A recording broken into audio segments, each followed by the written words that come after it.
옛말에 성을 취하는 것보다 성을 지키는 것이 더 어렵다는 그런 말이 있습니다.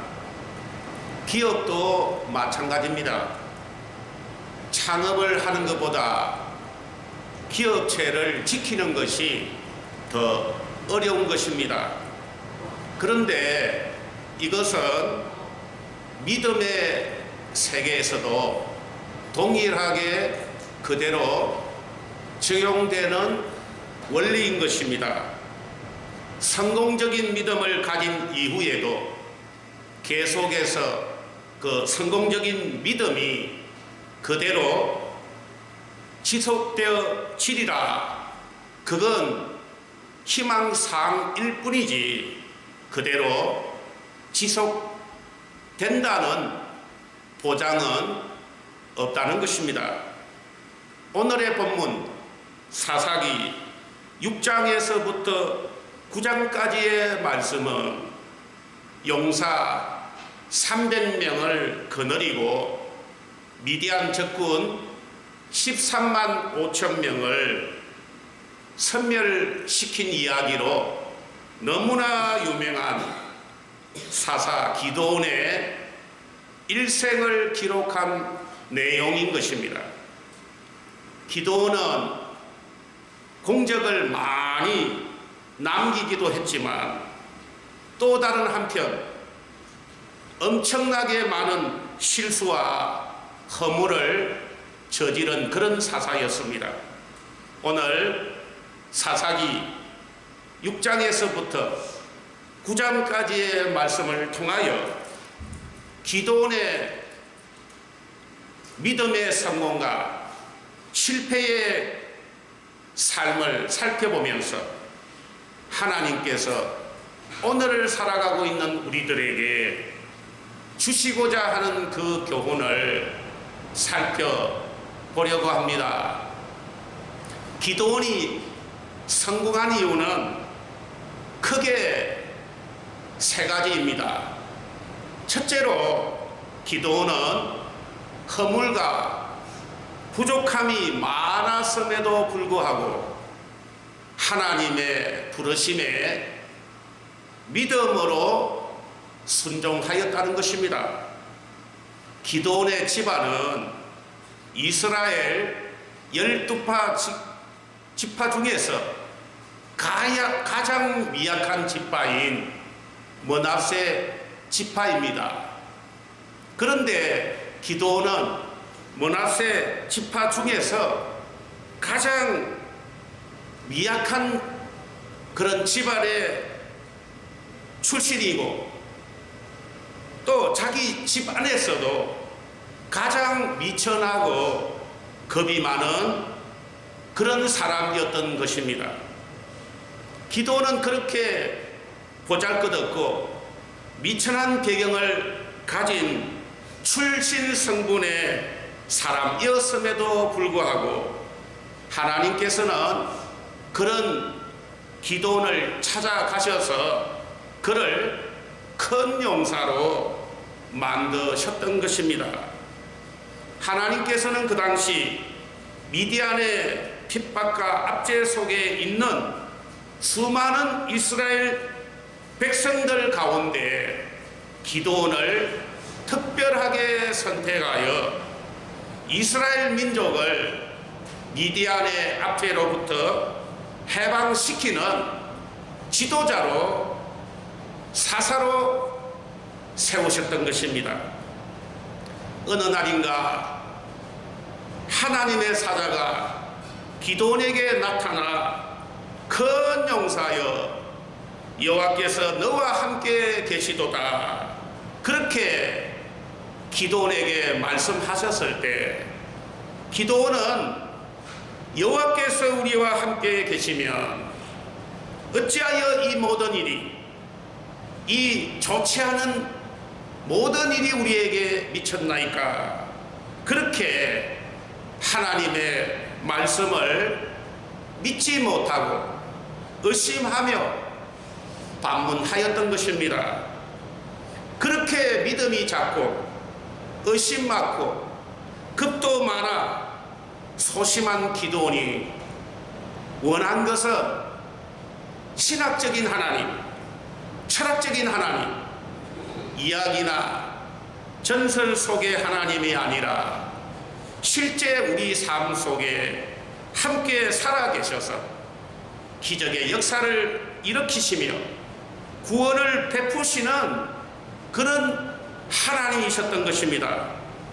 그런데 불신과 의심으로 가득 찼던 기도원은 자신에게 찾아와서 말씀하신 그 하나님의 말씀이 사실인지 아닌지 그 여부를 여러 가지 방법으로 검토하고 또 하나님께서 기도원에게 보여주신 표적들을 자세히 살펴보게 되었던 것입니다. 그렇게 여러 가지 표적들을 살펴본 후에 기도원은 마침내 그 하나님이 기적과 구원을 베푸시는 하나님이심을 알게 되었고 자신이 만났던 하나님의 뜻과 계획을 알고 난 다음에는 하나님의 부르심에 믿음으로 순종하게 되었다는 것입니다. 우리 인생의 최대 성공은 나를 지으시고 사명자로 부르신 하나님을 만나서 나에 대한 하나님의 뜻과 계획을 바로 깨닫고 믿는 것입니다. 어떤 인생이든지 자신을 지으신 그 하나님을 만나지를 못하고 하나님을 알지를 못한다면 그 사람은 사람 보기에 아무리 용모가 빼어나게 아름답고 학식과 인격이 훌륭하다 할지라도 영적으로는 장애인과 같은 것입니다. 우리가 하나님을 바로 안다는 것은 마치 눈먼 맹인이 눈을 뜨는 것과 같은 것입니다.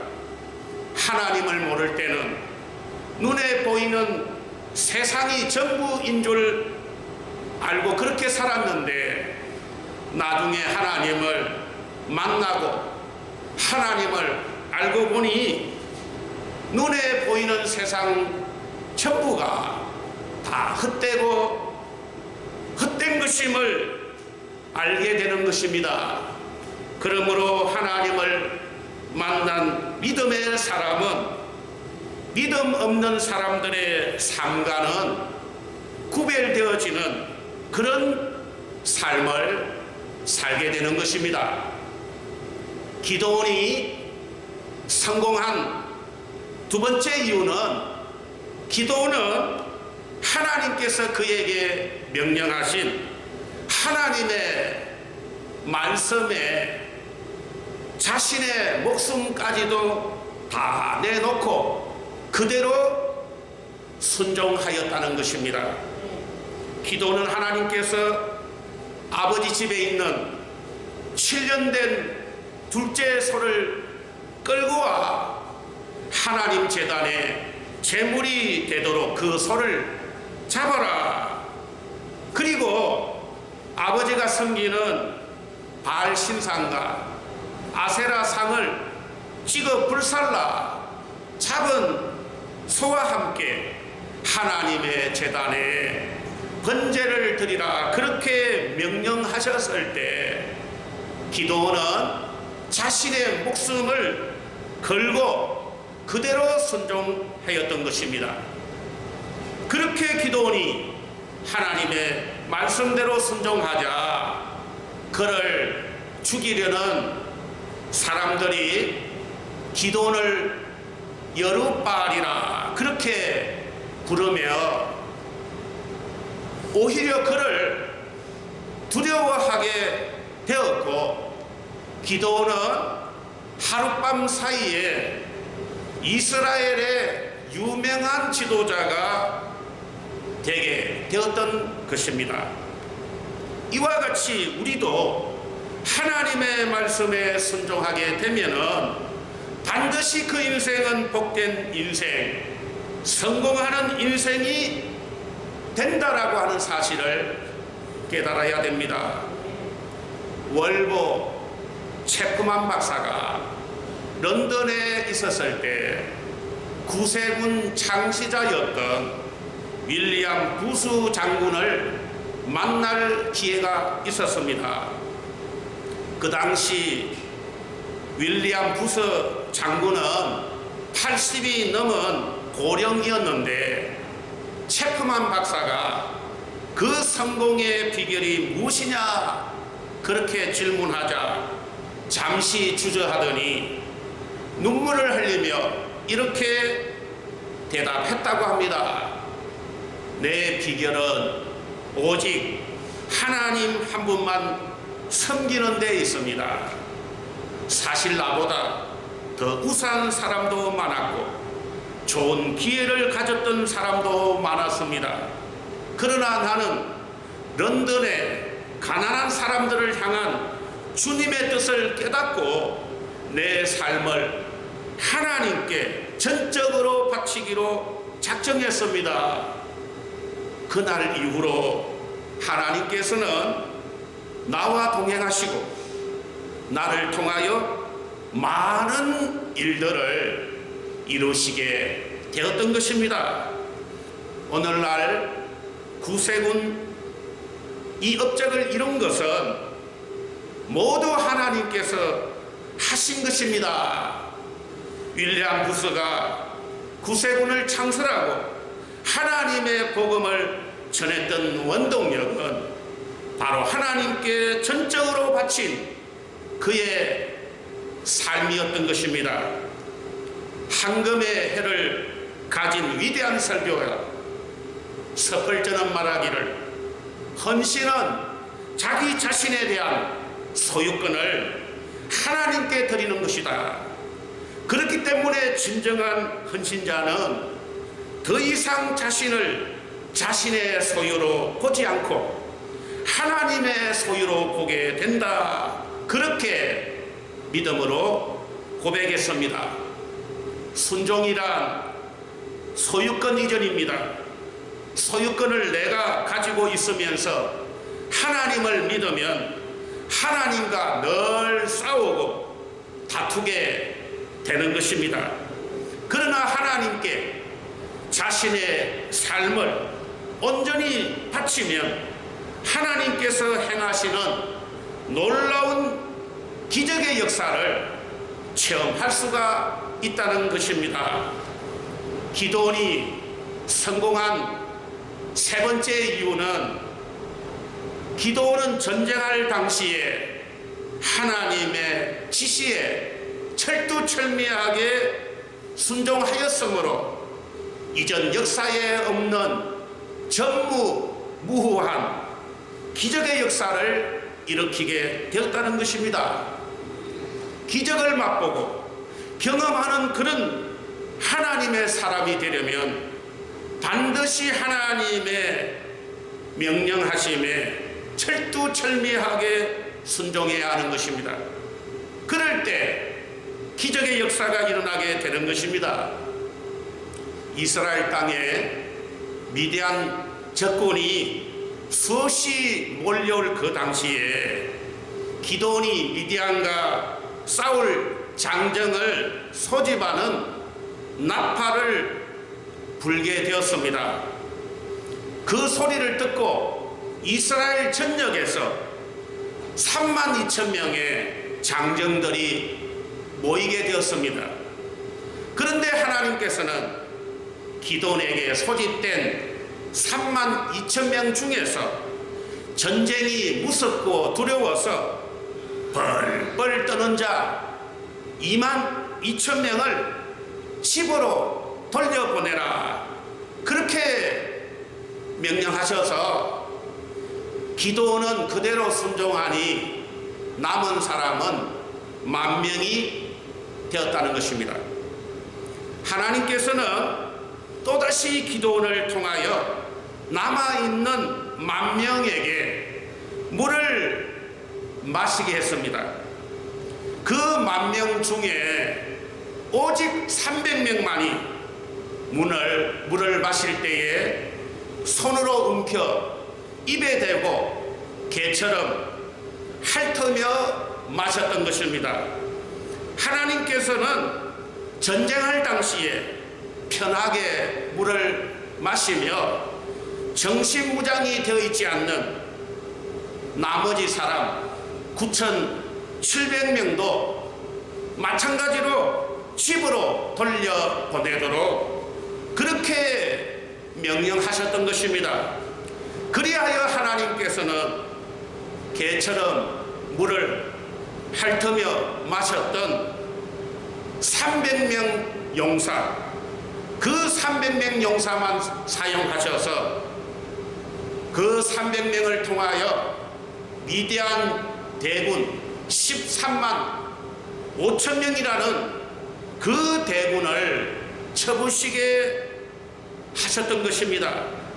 기도원이 이렇게 하나님 말씀에 철두철미하게 순종하였으므로 기도원이 사사가 된 이후에 7년 동안 고통받았던 그 미디안 속국에서 이스라엘을 해방시킬 수 있었던 것입니다.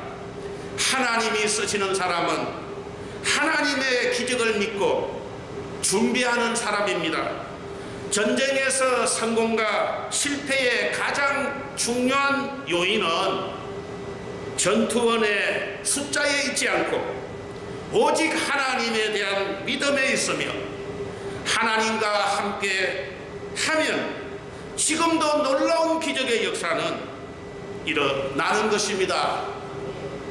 하나님의 기적을 믿지 않는 것은 하나님을 멸시하는 것이라고 말씀하셨습니다. 민수기 14장 11절에 여호와께서 모세에게 이르시되 이 백성이 어느 때까지 나를 멸시하겠느냐.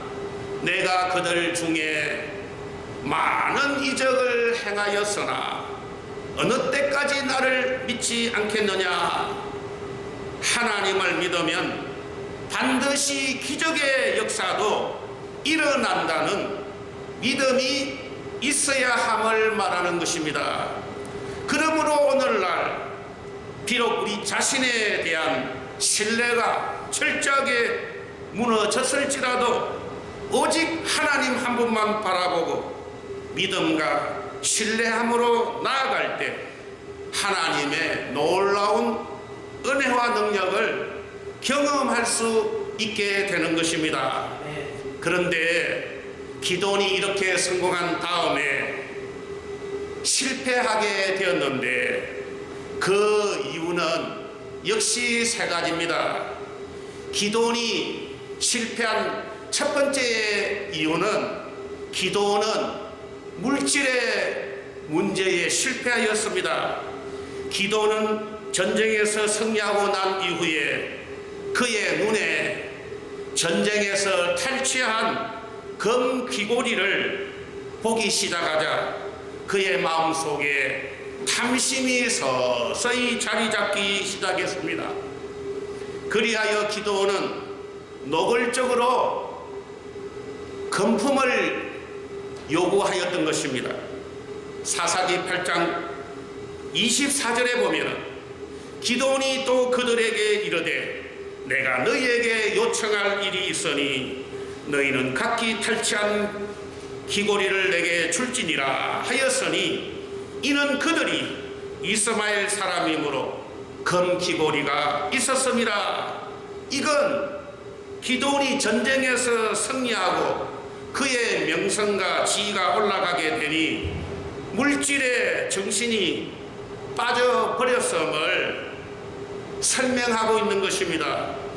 사사기 8장 27절에 보면은 기도원이 그 금으로 에봇 하나를 만들어서 자기의 성읍 오브라에 두었더니 온 이스라엘이 그것을 음란하게 이함으로 그것이 기도원과 그 집의 올무가 되니라. 그렇게 기록되어 있습니다. 금덩어리를 모아 제사장이 입는 에봇을 만들어 그것을 자기 집에 두었다는 것입니다. 몽골 제국이 500년간이나 세계를 지배하고도 강했던 이유는 몽골 지도자들이 전쟁에서 승리해서 온갖 전리품을 얻고 난 뒤에도 중국 본토 문명에 동하되지 않고 고비 사막으로 돌아가 장막을 치고 살았기 때문이라 합니다. 지도자가 썩지 않았기 때문에 몽골이 500년 넘게 제국을 유지할 수 있었던 것입니다. 디모데전서 6장 10절에 돈을 사랑함이 일망 악의 뿌리가 되나니 이것을 탐내는 자들은 미혹을 받아 믿음에서 떠나 많은 근심으로서 자기를 찔렀도다, 그렇게 말씀하셨고, 골로새서 3장 5절에 탐심은 우상 숭배라고 말씀하셨습니다. 탐심이 들어오면 하나님이 자기 눈에 들어오지 않게 되어지고, 그리하여 물질을 다스리지 못하게 되면은 결국에는 믿음의 실패자가 될 수밖에 없다는 것을 말씀하고 있는 것입니다. 기도원이 성공한 다음에 실패하였는데, 그 실패한 이후의 두 번째는 남녀 간의 이성 문제로 인하여 실패하였습니다. 사사기 8장 29절로 31절에 요아스의 아들 여룹바알이 들어가서 자기 집에 거주하였는데 기드온이 아내가 많음으로 그의 몸에서 낳은 아들이 70인이었고 세겜에 있는 그의 첩도 아들을 낳았으므로 그 이름을 아비멜렉이라 하였더라, 그리 기록하고 있습니다. 기드온은 아들이 70명이나 되었고 처첩이 많았다고 합니다. 70명의 아들만 낳았다고 했으니 처와 첩이 적어도 20명 정도는 되지 않았나 추측됩니다. 여자를 이렇게 많이 두고 자식을 많이 두었으니 그의 가정에 평안한 일이 없었을 것입니다. 기드온은 가장 어려울 때는 성공했습니다. 그러나 형통하고 평안할 때 실패했던 것입니다.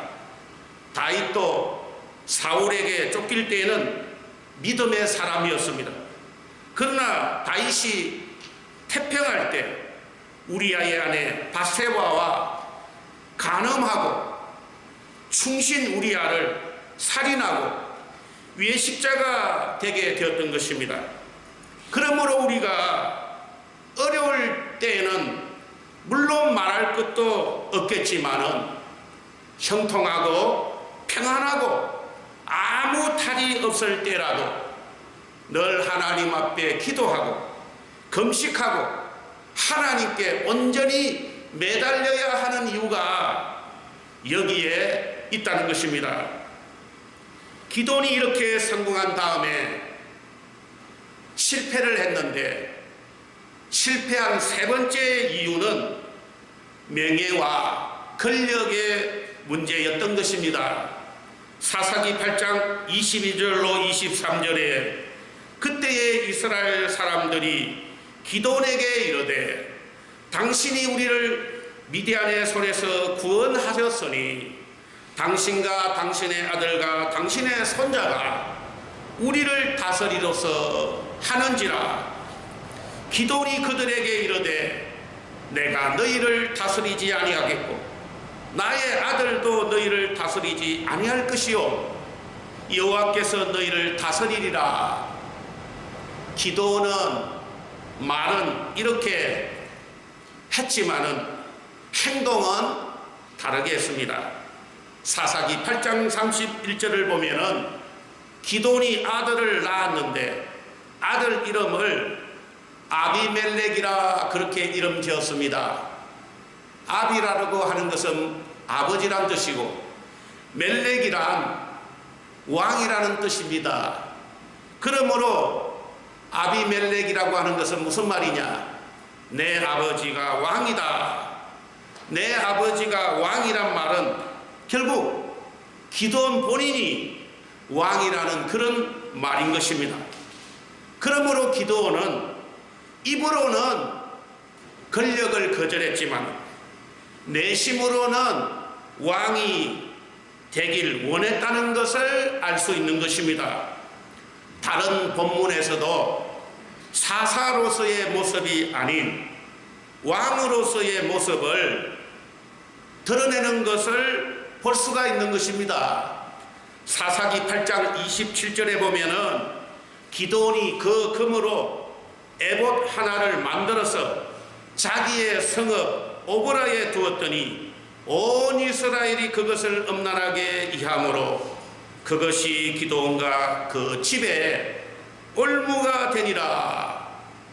기드온은 금덩어리를 모아서 제사장이 입는 옷인 에봇을 만들어 그것을 자기 집에 두었다는 것입니다. 금으로 만든 옷이란 바로 자신이 왕이란 그런 뜻인 것입니다. 에봇을 권력의 상징으로 이용했던 것입니다. 나중에 백성이 그것을 음란하게 섬기는 비극을 만들어내고 집안의 올무가 되게 했다고 합니다. 사람들이 이 옷에 입을 맞추기도 하고 이 옷에 재물을 바치기도 하고 이 옷에 맹세를 하기도 하였던 것입니다. 나중에 그 옷은 완전히 부처와 같은 우상 신상이 되어 버렸던 것입니다. 오늘 우리가 읽은 사사기에서 기드온에 대하여 내린 결론이 무엇입니까?